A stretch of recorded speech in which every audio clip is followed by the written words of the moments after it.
Angela, tell me a bit about the memories you have about the process. Fear, frustration, hatred. No. Oh. I'm sorry. It was really hard work. And you were standing and you were like, I was like, oh my God. I'm here.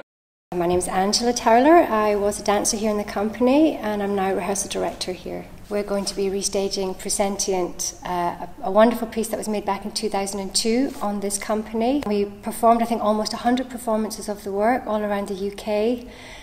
So now we're talking 15 years later that we're going to be restaging the work. So I'm super excited that the company, the generation of today, are going to experience the physicality of the work that was made back then. I would like to bring you back to the first night, or one of the nights that really, you can still remember it, you can still feel it. Well, Edinburgh was the premiere, but my fondest memory was probably at the Bolshoi. Big theatre, big responsibility.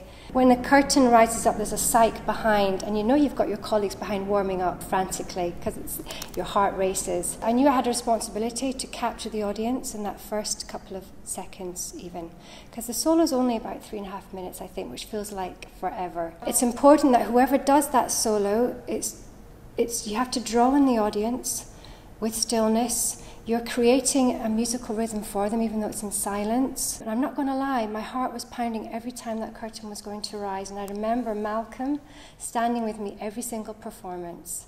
And he'd say, "Are you ready?" And I'd be, "No, not quite." "Are you ready?" "One more second." "Are you ready?" "Okay, let's go."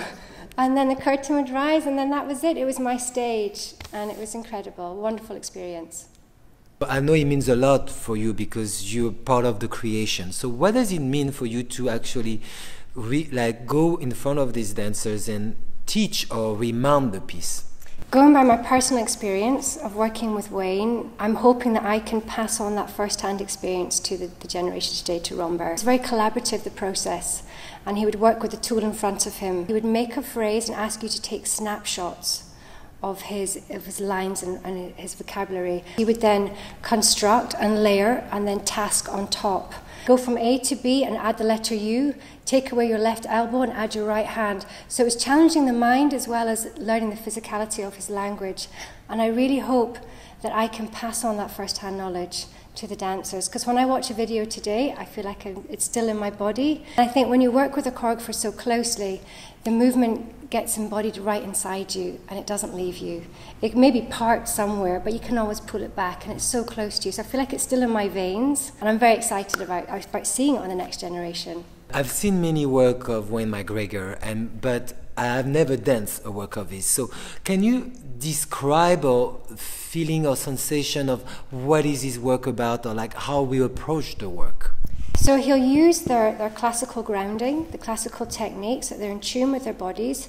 He'll ask them to go beyond that centre line. He may actually slightly adapt some of the movement, but he may say take a nice long line, but instead of going to the straight, simple A to B, he may say incorporate an elbow to get back to B. And this is how he constructs his language. Not only will you be in a nice simple fourth, it'll be fourth and beyond. It'll be another edge, another layer to that shape. It'll be fun, it'll be extremely challenging. I know now we'll have frustrated dancers, but in a very good way. They'll be frustrated in that determination. They'll want to push their bodies to the extreme because they have no choice. The triple quartet music is driving. The choreographic structure is driving. There's trios, there's quartets, there's structures happening in the space. The lighting has lasers, so it defines the space. They're going to be on an exciting journey. So it's another layer to add to the repertoire that they already have.